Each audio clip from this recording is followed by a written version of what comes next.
dalam ekosistem. Lalu kita menstimulasikan interaksi antara komponen dalam suatu ekosistem. Dan indikator pembelajaran kita hari ini yaitu menganalisis hubungan komponen ekosistem dan perubahan materi yang terjadi di dalamnya. Lalu kita bisa mendeskripsikan peranan komponen ekosistem dalam aliran energi dan rantai makanan. Nah, apa yang Anda pikirkan tentang gambar di sini? Rantai makanan. Nah, betul, Biba. Nah, di dalam rantai makanan itu termasuk ke dalam ekologi. Nah, ekologi itu apa? Sebelum masuk kepada ekologi, kita harus mengetahui dahulu apa itu ekosistem. Nah, ekosistem itu adalah interaksi atau hubungan timbal balik antara makhluk hidup dengan makhluk yang tak hidup. Makhluk yang tak hidup itu apa, Bu? Makhluk yang tak hidup itu seperti batu,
Nah, contohnya ini ada tumbuhan kan di sini bunga dengan konsumen primernya itu ada kupu-kupu. Nah, nanti kupu-kupu ini akan dimakan oleh katak. Katak ini akan dimakan oleh ular. Ular akan dimakan oleh belalang. Nah, itulah yang disebut dengan rantai makanan. Nah, rantai makanan ini terdiri atas rantai pemangsa, rantai parasit, rantai saprofit, dan rantai makanan tingkat trofik. Lalu ada jaring-jaring makanan. Nah, jaring-jaring makanan itu adalah tingkatan dari rantai makanan, hubungan dari rantai makanan yang ada di ekosistem. Nah, lalu ada piramida ekologi. Nah, piramida ekologi ini terdiri dari 3, pertama piramida jumlah, piramida biomasa, dan piramida energi. Lalu ada daur geokimia. Nah, daur geokimia ini adalah dia itu pertukaran antara perubahan yang terus menerus antara komponen biosfer yang hidup dengan tak hidup. Contohnya itu ada daur air, lalu ada daur karbon dan oksigen, ada daur nitrogen, dan ada daur fosfor, dan daur belerang atau daur sulfur. Nah, masuklah kita kepada macam-macam ekosistem. Nah, macam-macam ekosistem itu terdiri dari 2, yaitu macam ekosistem darat dan ekosistem perairan. Di sini ada ekosistem darat itu contohnya itu ada gurun, padang rumput, hutan basah, hutan gugur, taiga, dan tundra. Lalu pada ekosistem air itu terdiri dari 2 juga, yaitu perairan air tawar dan perairan air laut.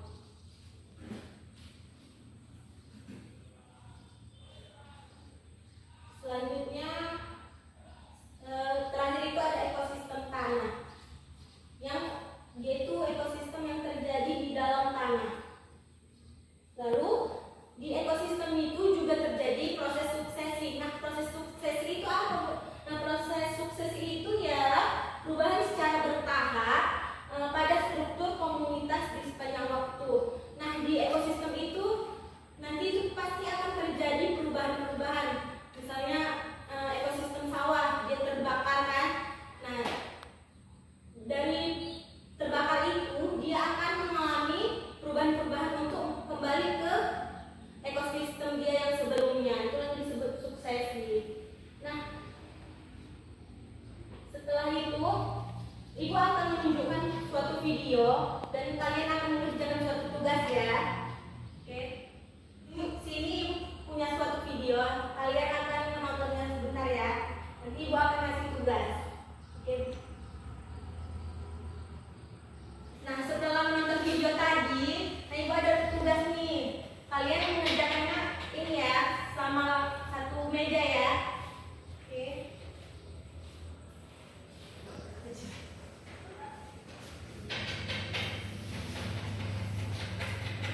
Nanti setelah selesai, kalian bersama temannya akan maju untuk mempresentasikan hasil yang kalian dapat ya. Nah, waktunya udah habis kan? Nah, kalian coba siapa yang mau maju duluan nih untuk mempresentasikan hasilnya? Malu semua ya, jadi ditunjuk ya. Nah, kelompok Zakia coba maju. Ya, bawa aja hasilnya.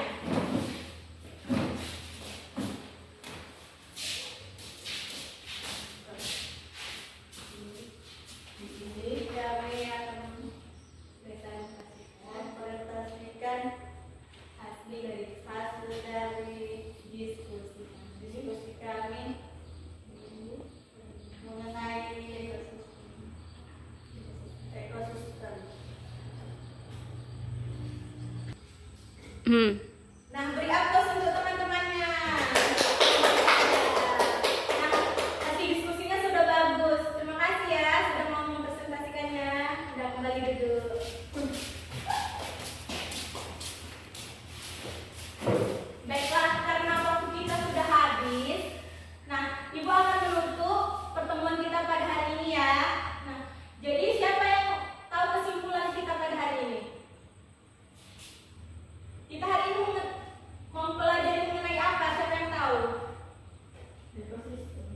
Nah,